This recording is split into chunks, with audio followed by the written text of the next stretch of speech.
Let me ask you a question, Jeff. Cognitive dissonance and the rise of narcissism. What do you think is the cause of it besides social media? Give me your take on that.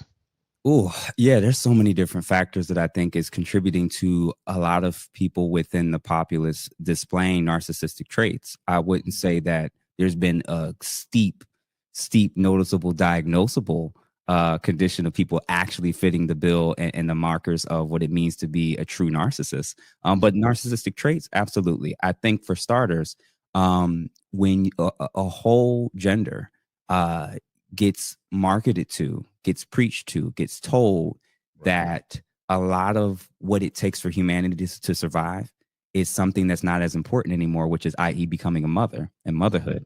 You can delay it. It's not that important. You can keep pushing it on further and further. You know what? In fact, the worst thing you can be as a woman is to be a mother and be a stay-at-home wife. Like, why do that? Like, that's created an environment where a huge segment of women are now choosing themselves for very long stretches of their adult life. And they're now, unfortunately, coming to grips with the reality that some of them can't have children anymore. Some of them have delayed things to such a degree that they're going to have high-risk pregnancies. And you can't have 12 to 15 years worth of only having to think and factor in about yourself and thinking that you can just hit this switch. And now when you turn 35, all of a sudden now I'm going to be this thoughtful, caring person when I didn't have to think about anyone else since I was 18.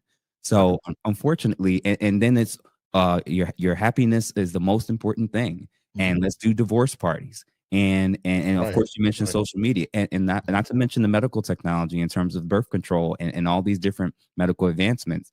It's created an environment where on one side, you are functionally allowed to lean heavily into hedonism, into self, into ego, and not have to think about long-term consequences.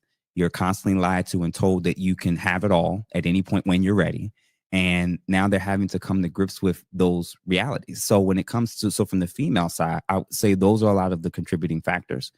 On the male side, I think corn, I think social media, I think the advent of technology to kind of increase the odds and chances of a small percentage of men to have a large optionality of women. It was much harder in the 60s, 70s, and 80s to have access to a large volume of women than it is now for a small pool of men.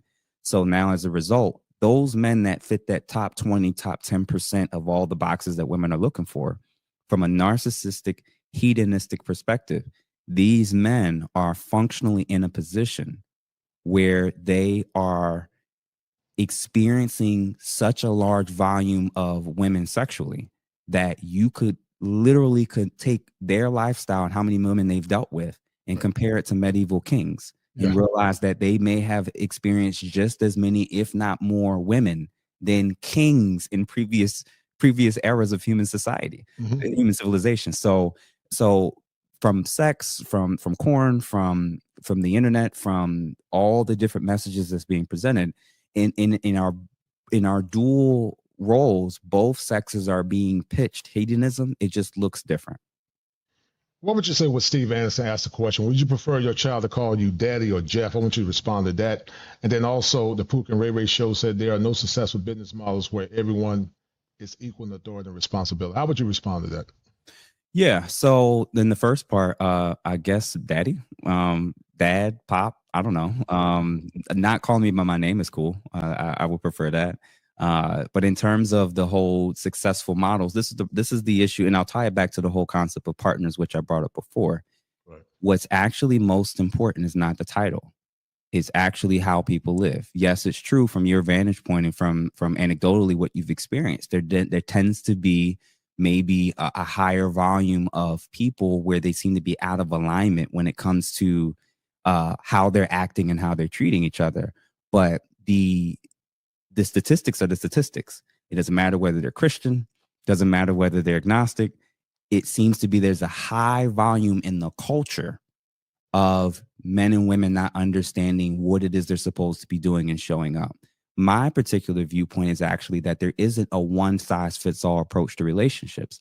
I actually do believe that there's probably 4 to 5 different types of men and 4 or 5 different types of women.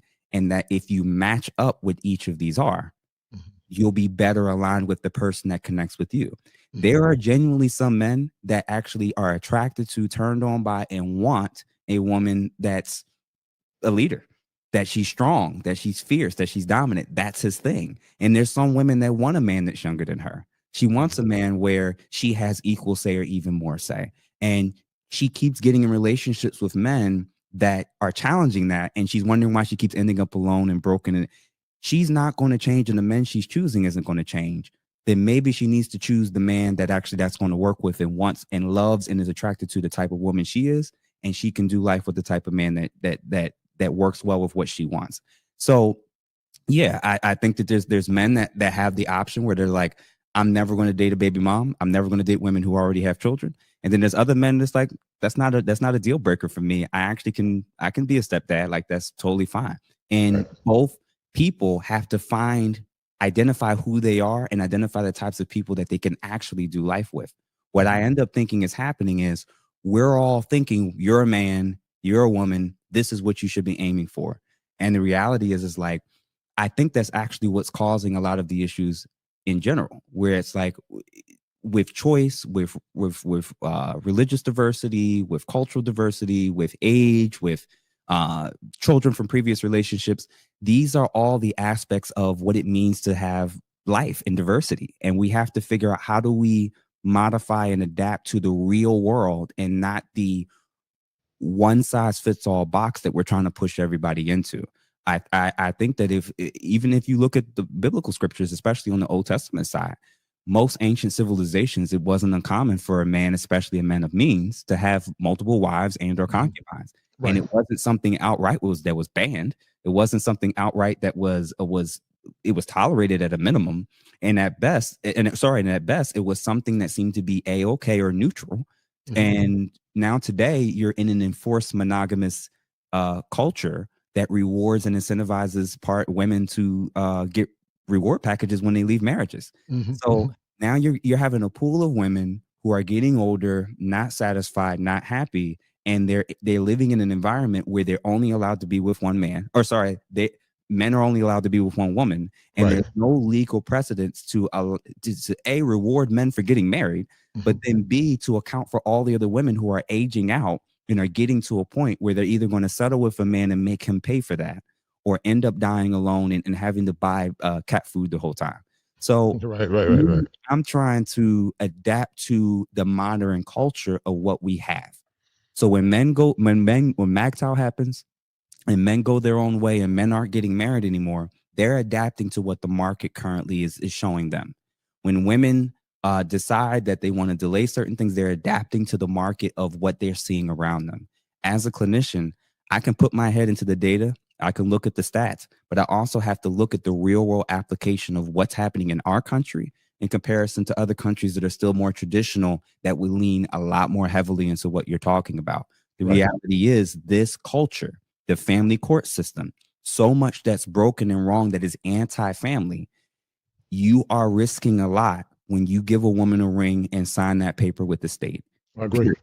And I'm going to be honest with men about it. That doesn't mean that I'm going to say that we shouldn't aim for that. What I'm saying is maybe marriage isn't for everybody. And for those that are going to do it, maybe there's different types of women that you're going to work well with and different types of women that's not. And same in the reverse. So I'm pitching that maybe we need to start to think a little more, take the things that we know have worked historically in the past and figure out what would the modern adaptation of this look like in the present day with two clients that are sitting in front of me.